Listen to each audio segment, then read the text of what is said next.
Hello, everyone. Welcome to the Austin Reynolds Sports Talk Show. I'm your host, Austin Reynolds. Thank y'all for tuning in. Sorry about last week. We get into it.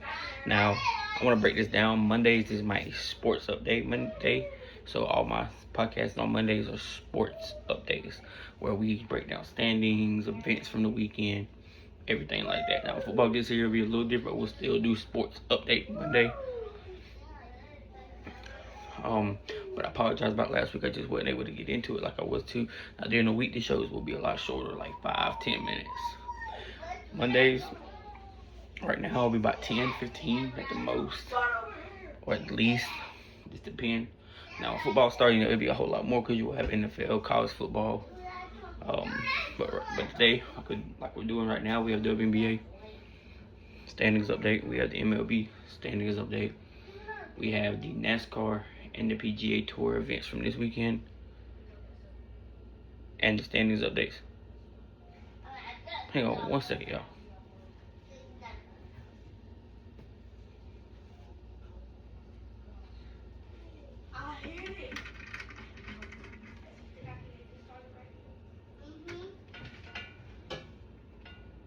Give me 1 second, y'all. I'm sorry.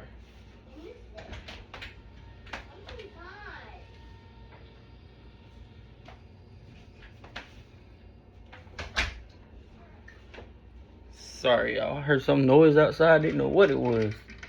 Thought it was in my house. I was like, what the world? Alright, so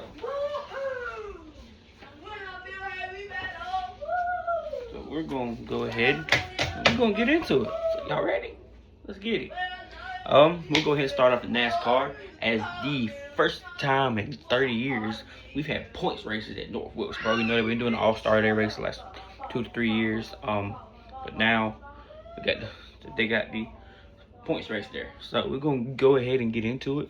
We're gonna get into the truck series first. So let's get it. As Chandler Smith picked up his second win of the year, dominating the whole second half of the race, leading 105 laps to pick up the win in North Wilkesboro. He had the largest margin, meaning he was the margin.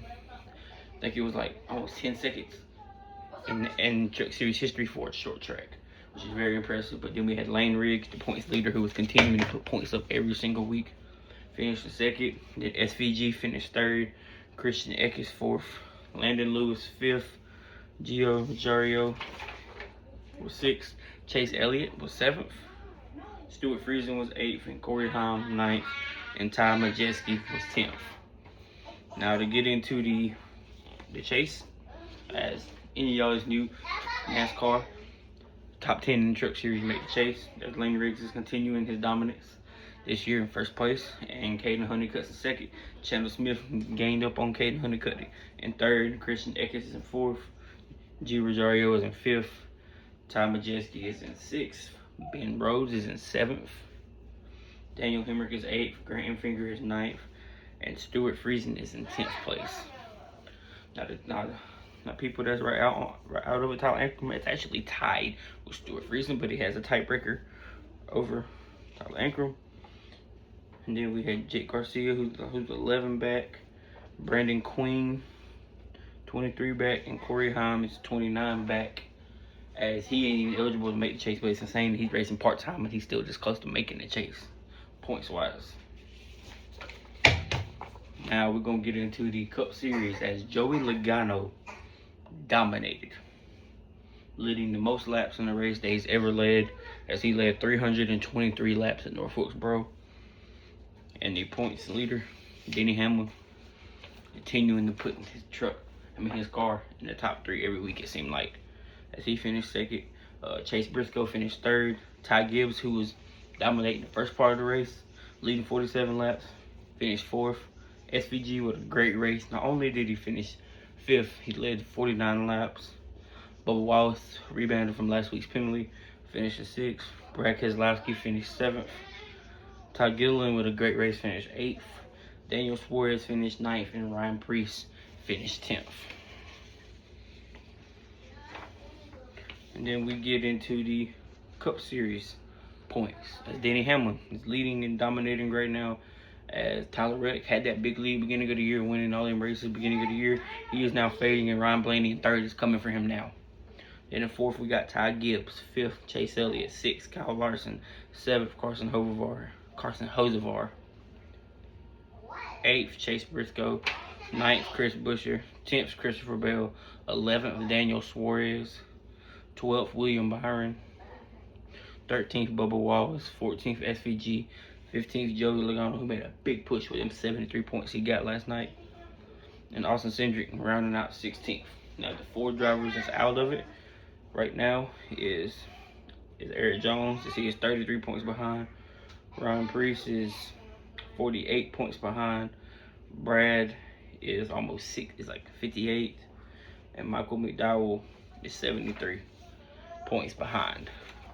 So now right now everybody in Chase, they got a little bit of cushion, which 30 points is not a lot, because I mean you can dominate and get 70 points. If you dominate a race. You can get a 50-point week. You can get your stage points. You can get up 20 extra points. So I mean, it's not out of stretch yet. But these drivers continue to race good. They got the chasing locked down. But there's still a lot to go on. Still a lot to happen. I think they go to Indy next week. Can't wait for that. I love the Brickyard. I love watching them race at Indy. So it's gonna be interesting to see what happens there. That's another trade Joey's pretty good at. So we'll see if Joey continue to build points. Because, I mean, Joey has another dominating week. There's a possibility he can jump up 2 or 3 more spots. It just depends on where everybody else races. Now, we're going to get to the WNBA now. And we're going to look at where the conference standings are for them. In the Eastern Conference, it is a tie for first place between the Atlanta Dream and the Indiana Fever. And I'm sorry, y'all. I know I move a lot, and that's probably annoying. I sincerely apologize. I would try to be still more, but I'm not good at being still, especially when I stand up, because I'm a moving person. But Atlanta Dream and Indiana Fever are both tied at 16 and 10. The Atlanta Dream has the tiebreaker as of right now.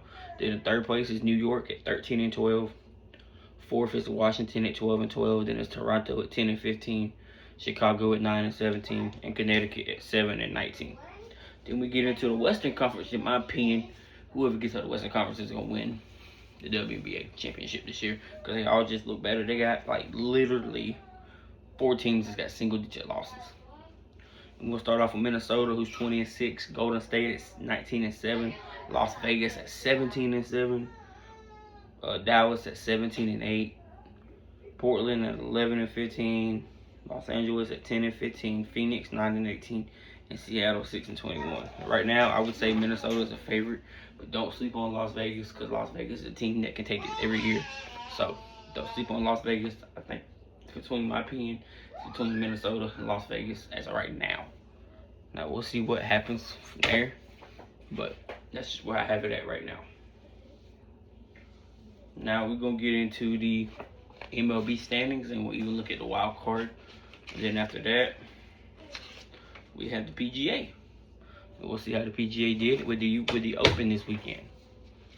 So let's go ahead and get started. As in the American League, Tampa Bay has the best record of the American League at 56 and 42. Then you have the New York Yankees, a game and a half back at 55 and 44.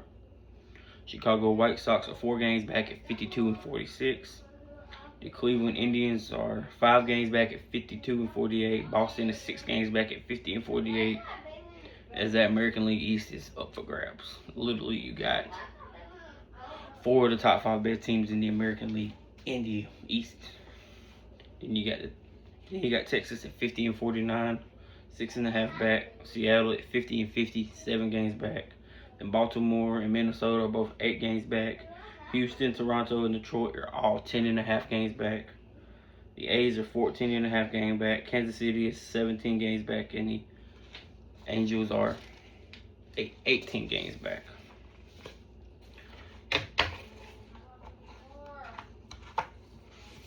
Oop. Sorry, y'all. I was trying to set things up. That's why I need to get me a little thing that holds them up. But I apologize to y'all. But we'll go ahead and get to the National League. As the Dodgers, they kind of started a little slow this year, but they have just, gradually left. As the Dodgers are 63 and 37.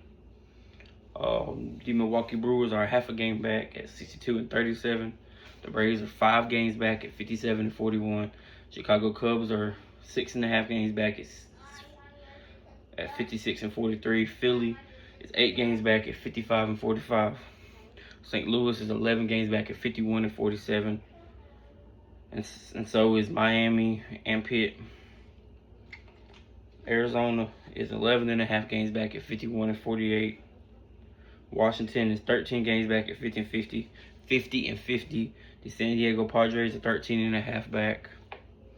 The Cincinnati Reds are 17 back. San Francisco is 20.5 games back. New York Mets are 21 games back, and Colorado is 23.5 games back, as they're competing to not have the worst record with Kansas City, the Mets, the A's, and the Royals. Now we will go ahead and get into the wild card, and we will see how the wild card is going. So let's go ahead and get into that. We'll start off in the American League, as the New York Yankees have a 4.5 game lead in the wild card. Cleveland is 1 game above, and then right now Boston would be the last team in the wild card for the American League right now. Seattle is a game back. Baltimore and Minnesota are 2 games back. Houston, Toronto, and Detroit, all 3 of them are 4.5 games back. Then you have the A's at 8.5, Kansas City at 11, and the Angels at 12. Sorry, y'all. I'm sorry, y'all. I be tired all the time trying to get this stuff out. And I know this ain't the best volume. You'll see me looking down at the paper, but I don't have like a Jumbotron or nothing like that. So I'm just starting from what I got. You know what I'm saying?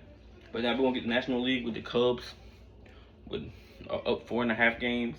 The Phillies are up 3. Then there's a 3-way tie for the last spot in the National League wild card as of right now, and that's the St. Louis Cardinals, the Miami Marlins, and the Pittsburgh Pirates. And these are 2 of these teams I'm very impressed with, especially Miami. They've been on a run.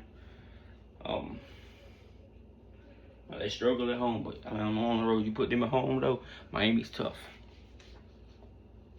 Then you got Arizona, who's a half a game back.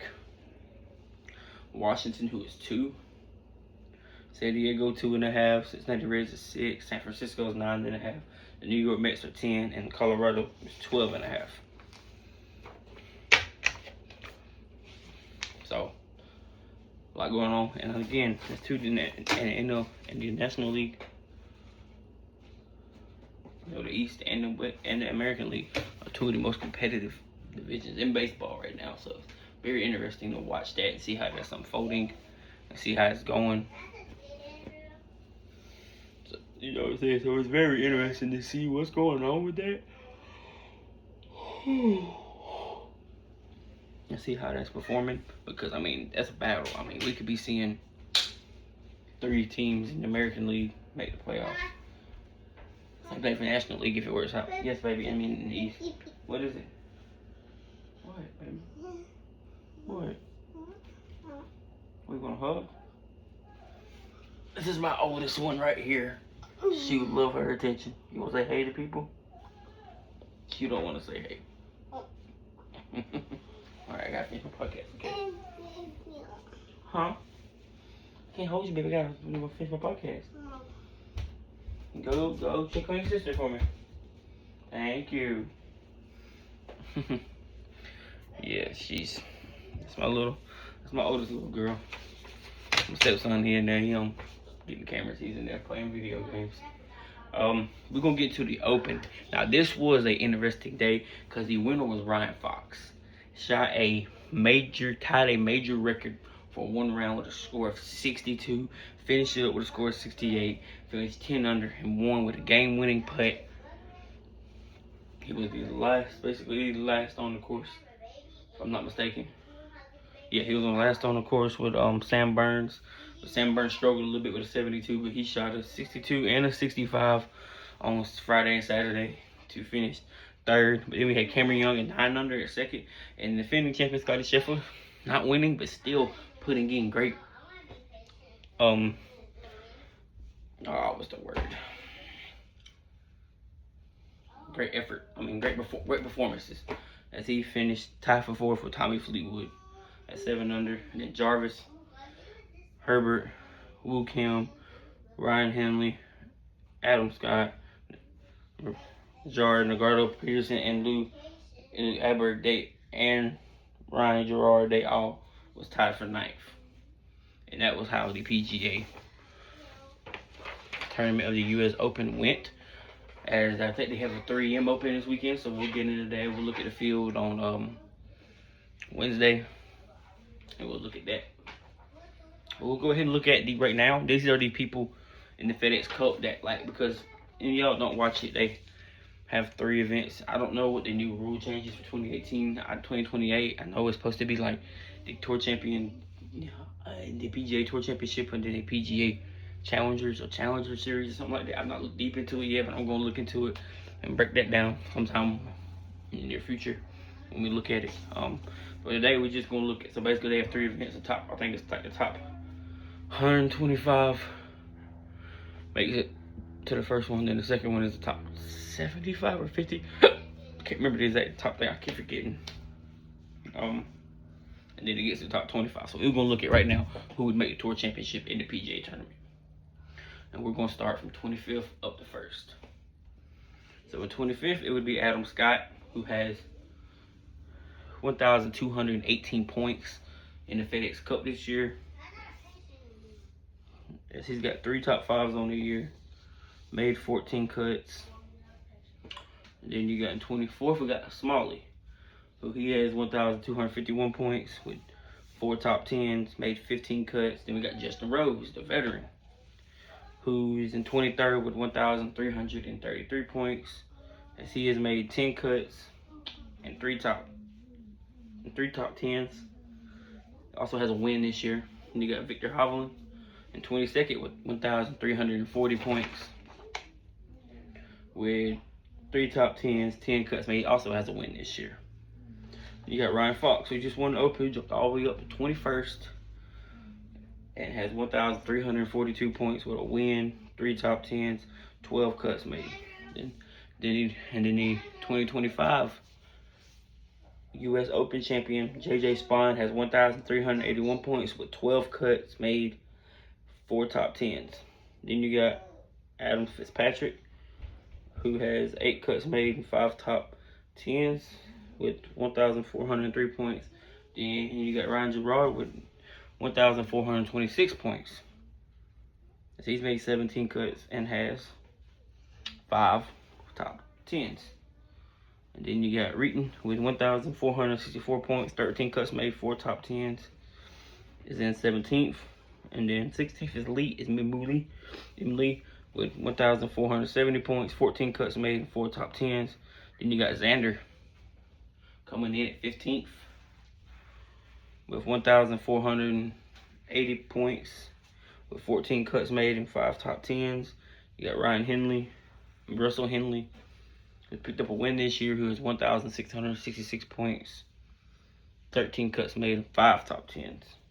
Then we got Bridgman, who has 1,696 points with 18 cuts made and 4 top 10s. Then you got Akshay Bhatia, who won Arnold Palmer this year, who has 1,723 with 11 cuts made and 4 top 10s. Then in 11th, you have Rory McIlroy, the back-to-back Masters champion, with 1,738 points made, got 738 points with 10 cuts made and 4 top 10. Then you get Luke Atberg, who has 1,929 points with 14 cuts made and 7 top 10s. Then in 9th place, we have Tommy Fleetwood, Mr. Consistency, as he always is. He don't win a lot. Actually, he's only won 1 time in the PGA Tour, but has 2,046 points with 15 cuts made and 7 top 10s. And we got Sam Burns, who's having a great season this year, with 2,078 points, with 14 cuts made and 5 top 10. So Kim has 2,188 points with 19 cuts made and 10 top 10s. Colin Morikawa, who won the AT&T Pro-Am, has 2,229 points with 12 cuts made and 6 top 10s. And you got Chris Gauderup, who has 2,254 points with 18 cuts made, 5 top 10s, now 3 or 4 wins. I want to say 4. I might be getting a tournament that he won, but I know he's got 3, as he's up there as well. In the 4th place is Wyndham Clark, who has 2,255 points with 14 cuts made, 4 top 10s, and won the U.S. Open for the second time in his career this year. And we got Cameron Young, the Players Champion, who has 3,086 points with 15 cuts made and 7 top 10s. And then Matt Fitzpatrick, who's got 3 wins on the season. Or 4. He's another one. I can't remember the exact number. But he has 3,329 points with 16 cuts made and 8 top 10s. And then Scottie Scheffler, who has almost a 500-point lead. I'm sorry. Yes, literally 6 points away from a 500-point lead with 3,823 points with 15 cuts made and 67% of his tournaments this year he has been in the top 10 with 10 top 10s. He's only missed 1 cut all year. Scottie Scheffler is #1 in the world golf ranking. He is the best. He is the best golfer in the world right now. And he may not be winning, but consistency matters, and that's what he's doing. He's putting up consistency every single week. Tomorrow, I think WNBA is getting ready for the All-Star break, so I don't have a game today. But we'll look at some MLB games. Matter of fact, we'll go ahead and see if they have, and we'll look at the NASCAR races for this weekend. Then, like I said, Wednesday, we'll get into the PGA tournament, seeing what the field looks like going into the 3M Open, which I'm pretty sure is a 3M Open. But I appreciate y'all tuning in.